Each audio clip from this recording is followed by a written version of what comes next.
this sort of persistent narrative that that you're trying to sabotage Shedeur Sanders, especially after after yesterday and not putting him in. Shedeur Sanders is already neck-deep in drama with the Browns, and now brand-new heated footage just set the whole situation on fire.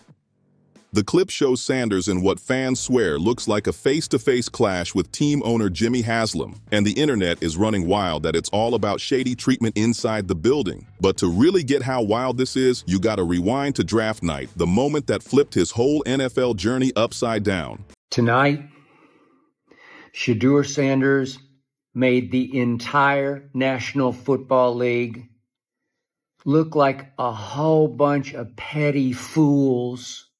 In some cases, racist fools. In many cases, Deion-despising fools. Sanders came in as one of the most hyped rookies in years, yet instead of cruising into stardom, his rookie ride has turned into a full-on soap opera. That footage is just the latest twist in what's becoming a nightmare start. During the 2025 NFL draft cycle, Sanders wasn't just a prospect, he was the guy. The stats, the swagger, the family legacy, being the son of Hall of Famer Deion Sanders, only added gasoline to the fire. Media outlets hyped him up as a surefire franchise savior, and sportsbooks even had him locked in with the elite, projecting him as a top 10 pick, maybe even number 1 overall.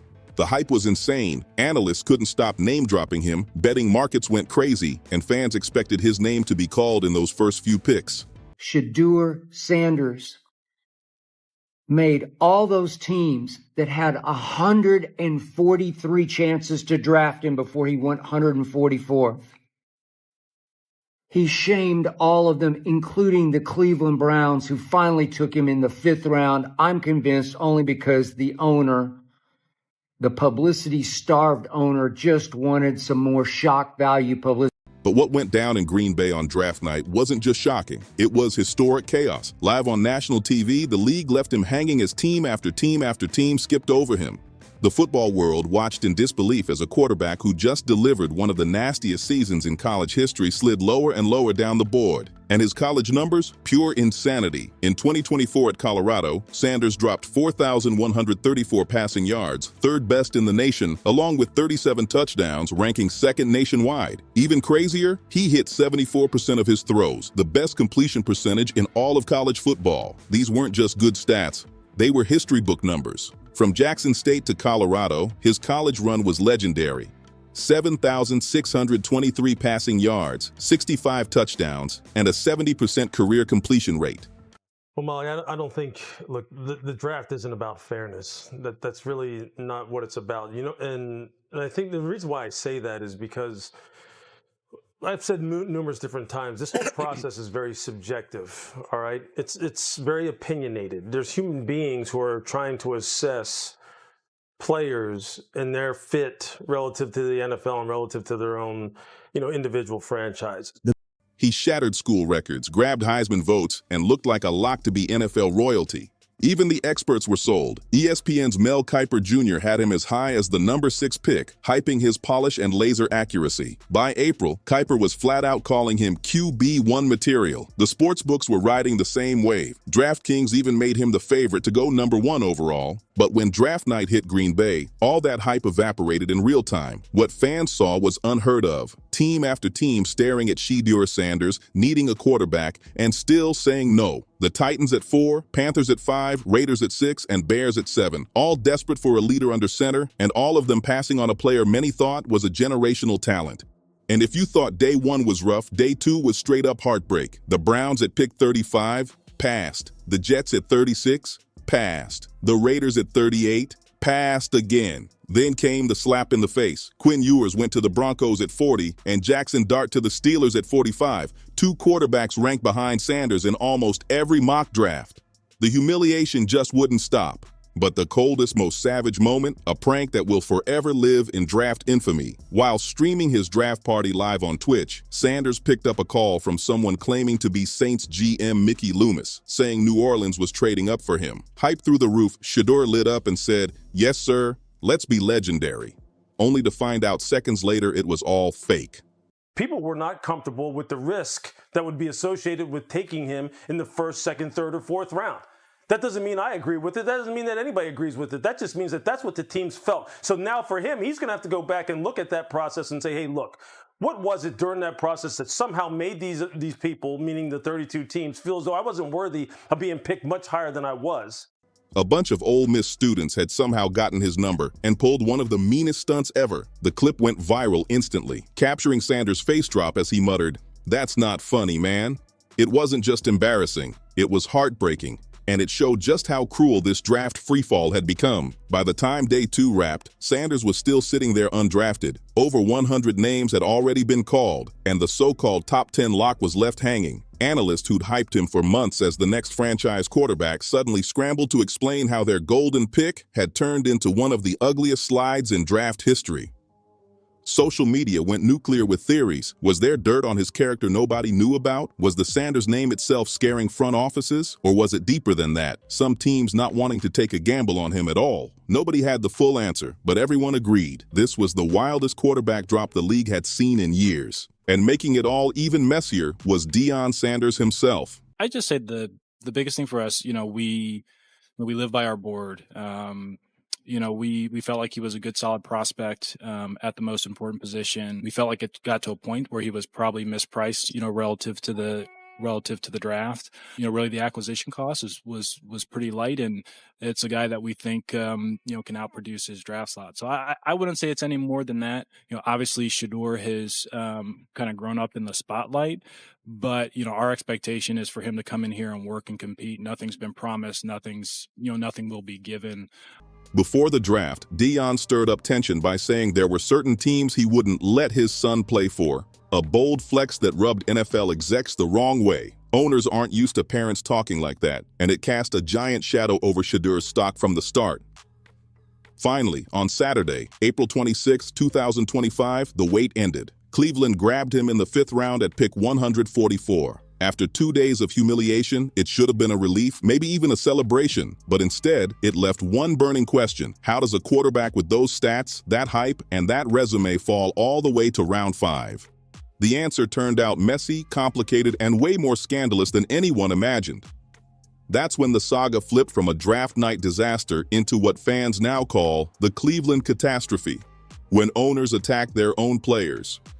For the Browns, landing Sanders wasn't even part of the master plan. They weren't chasing him. He just kept sliding deeper into day 3, and temptation kicked in. Around pick 135, Cleveland started sniffing around for a trade. Soon they cut a deal with the Colts, jumping from 166 to 144 by tossing in their 5th and 6th rounders.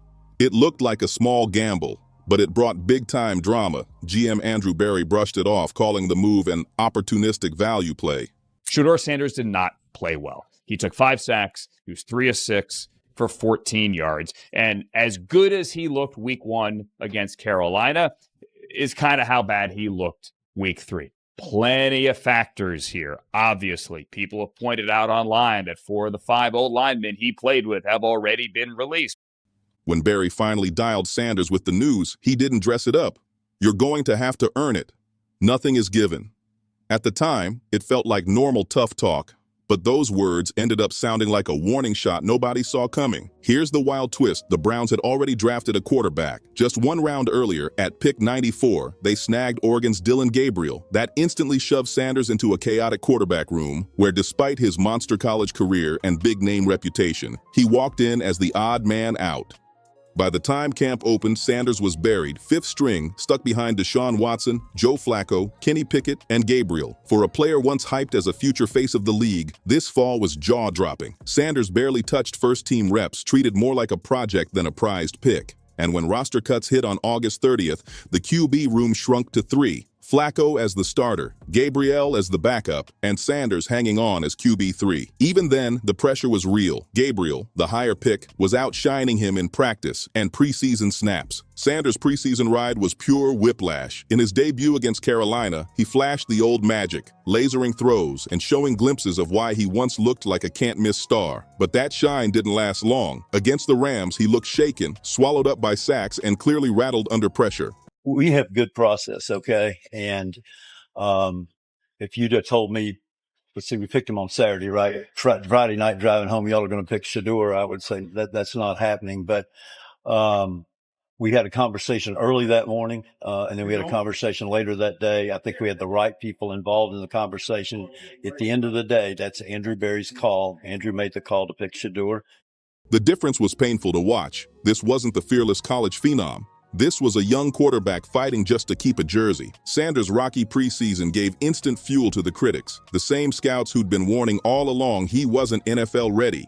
They'd flagged it months earlier. He held the ball too long, froze when blitzed, and didn't own the pocket like a pro. But just when fans thought the saga couldn't get any wilder, Browns owner Jimmy Haslam dropped a bomb that shook the whole league. On July 29, 2025, during a press conference, Haslam did something almost unheard of in NFL history. He publicly distanced himself from his own rookie quarterback. His words were jaw-dropping. "We have good process, okay? And if you'd have told me, let's see. We picked him on Saturday. Friday night driving home, y'all are going to pick Shedeur. I would have said that's not happening." It's one thing if the GM has the absolute call and he walks into the room and it's time to make the pick at 144 and he says... There's no meeting and we just say, I want this guy. Two meetings. Right. What do you think the meetings were about? Consider the context. What were they meeting about? What they're going to do with the round 7 pick? No. They had a couple of meetings to talk about what they're going to do. And my guess is the first meeting was before round 4 and the second meeting was after round 4. Yeah. But we had a conversation early that morning and then another later that day. I think we had the right people involved in the conversation. At the end of the day, that's Andrew Berry's call. Andrew made the call to pick Shedeur. Boom! In one swipe, Haslam tossed his own GM under the bus, making sure nobody pinned the Sanders pick on him. For an NFL owner to disown a draft choice this openly, absolutely unheard of. The backlash was instant and brutal. Analysts and ex-players torched Haslam for undercutting his rookie before the kid even had a chance to prove himself. To many, it wasn't just cold, it looked calculated. Fans swore Haslam was already setting Sanders up as the fall guy, ready to sidestep blame if the experiment went sideways. And the deja vu was strong. Back in 2014, Haslam was accused of forcing the Browns into drafting Johnny Manziel. Now, with Sanders, he was pulling the opposite move, racing to wash his hands clean. Reports even leaked that Cleveland held 2 separate meetings on draft day about what to do if Sanders slid to their spot. Tony, I be hoping you be. Hold on. Tony, I be hoping you got something positive to say about me. You only say negative stuff about me. No. And I'm like, I ain't do nothing to you. No, don't think that. I ain't seen nothing positive that you ever said. Oh, yes. I did something positive every day. Come on, Tony. What I do to you, Tony? That only fueled suspicions about just how divided the war room really was. Then things got even spicier because footage surfaced of Sanders clapping back at Cleveland media who'd been grilling him non-stop. In one viral clip, he walked straight up to veteran reporter Tony Grossi, who'd been ripping his NFL readiness. Sanders didn't duck the heat. He confronted him face to face, making it crystal clear he wasn't about to let anyone trash his name without firing back. Even though Sanders stayed calm with the reporter, that face-off made one thing clear. Cleveland was a pressure cooker ready to blow. 2 rookie quarterbacks in the same building was already asking for chaos. But Sanders carried the bigger spotlight while actually getting fewer reps than Dylan Gabriel. That lopsided treatment only turned the whole place into a circus. Cam Newton even chimed in, saying Sanders needed to lock in and prove it on the field. But the bigger picture couldn't be ignored. The Browns were a ticking time bomb. An owner who openly disowned the pick, coaches too scared to back the hype, and a media mob circling Shedeur like vultures. Man, he was a 5th-round pick. Yep. This is what you have to understand. The facts are what the facts are. Yeah. He was a 5th-round pick. Stardom aside, he's a 5th-round pick. What you have to do is put your head down and grind. And the thing that a lot of people don't give enough credit for quarterbacks is the game is not just solely about completing the pass. Mm-hmm. The game is more focused on the neck up. But here's where the story really flipped, because Cleveland's dysfunction was just the surface. Behind the scenes, a much darker storm was brewing. What started as whispers about his draft night slide suddenly exploded into full-blown allegations of collusion, discrimination, and backroom deals that could rock the entire NFL. The first grenade landed on August 21, 2025, when Hall of Famer Eric Dickerson went on the Pivot podcast and dropped a claim that left jaws on the floor. According to him, the NFL flat out told teams not to draft Sanders, blackballing him to make an example out of the young QB. Dickerson said the league hid behind excuses like bad interviews and entitlement, but the real play was about shutting him down before he even got started. He didn't hold back. The NFL told teams, don't take this kid. Then somebody called the Browns and said, hey, take him anyway. If true, that was massive. Proof the league was bending outcomes for reasons that had nothing to do with football. And when you stack it up against pre-draft reports from CBS's Boomer Esiason, who revealed multiple owners scrubbed Sanders off their draft boards because of his torpedoed reputation. And why do I bring up Kaepernick? Because I keep reminding everybody that the owners, I'll never forget this as long as I live. The owners in the National Football League are very big on control. And Colin Kaepernick's position really railed them. It really riled them, it irritated them, because even though they received a check for over $246 million a piece because of their TV rights deal, they were mad it wasn't 250 to 255. They blamed Colin Kaepernick. Suddenly, Dickerson's bomb didn't sound like wild talk at all. Then Antonio Brown jumped in and poured gasoline all over the fire. The always unpredictable wideout hopped on X with an explosive claim that 31 owners had a secret pact to blacklist Sanders, with Jimmy Haslam and the Browns being the only ones who broke rank. 31 teams said untouchable, but Browns went rogue, AB posted, blowing social media to pieces.